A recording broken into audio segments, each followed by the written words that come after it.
Okay, so in this video, we'll talk about 3 really important steps that you can take to be more confident in social situations where you want to be more confident. It is so important to really be on top of your game when you're in situations where you really need to be on top of your game.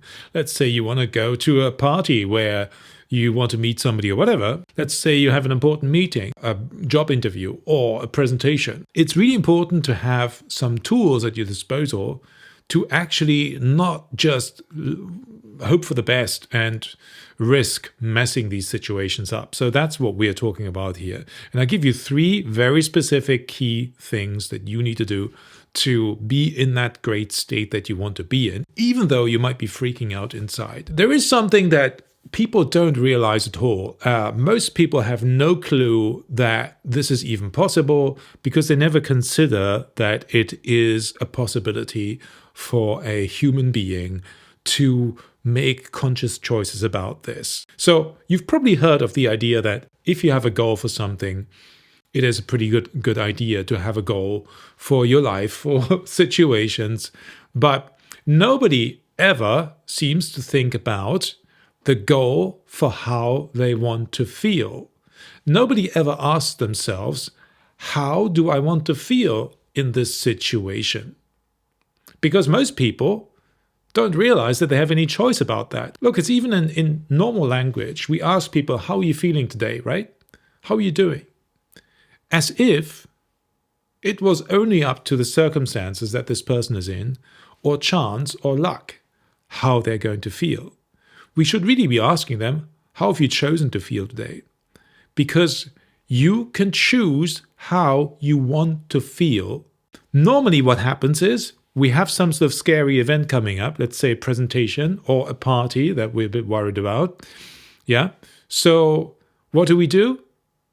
In our mind, we're going, okay, I hope I'm not going to mess this up. Oh my God, what if I forget my lines, or what if I forget my next slide, or what if I'm by myself and nobody talks to me? We're thinking of the negatives and the worst case scenarios. We're only thinking of how we might feel when bad things happen, right? But nobody ever asks themselves, how do I want to feel? So that's a key thing that most people don't even understand in the slightest.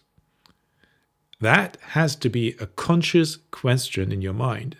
How do I want to feel? And I would recommend you come up with 2 or 3 descriptors for how you want to feel.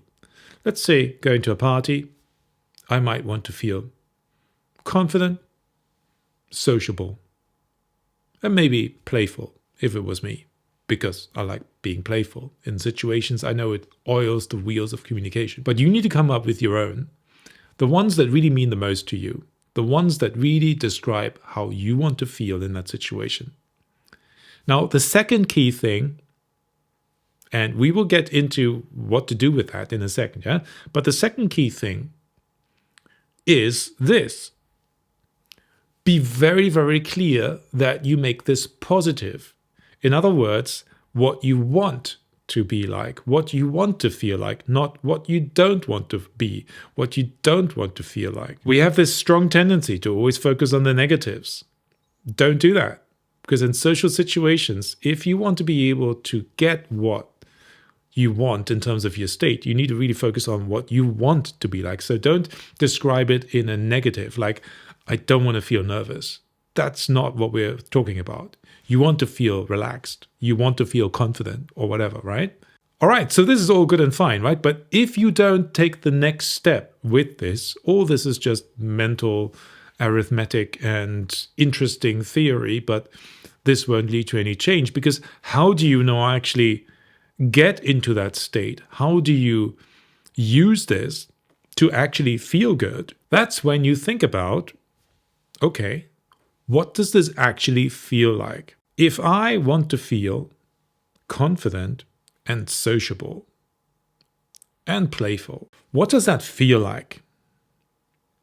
And this is where you go into visualization and exploring in detail how it would feel.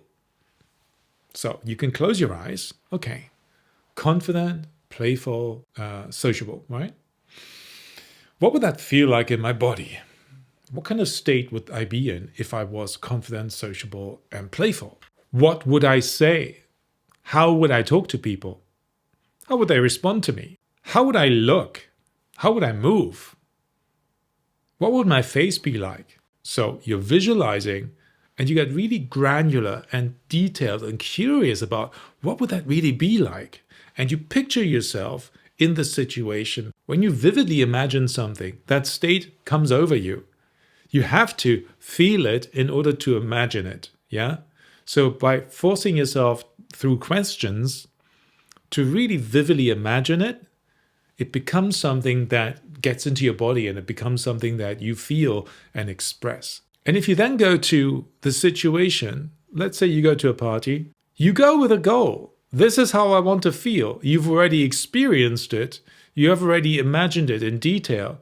You're much more likely to be in that state when you come to that party. You've conditioned yourself to be in the state that you want to be in that situation. So congratulations, you've got something now that you can use anytime you have something coming up where you want to be at your best. I'm constantly fascinated by how powerful the mind is. So if you're somebody that wants to learn more about using your mind to your advantage to make yourself feel stronger, better, more confident in all these kind of situations where we need to feel confident and on top of our game, I have a report for you that I put together that will help you to understand how you can use this old concept of affirmations, which doesn't work very often for many people, in a way that is massively more powerful in actually combining it with a few other elements that take it to the next level and that will help you get quick results and actually make this work for you. It's completely free. You can get it here. And I see you in the next one.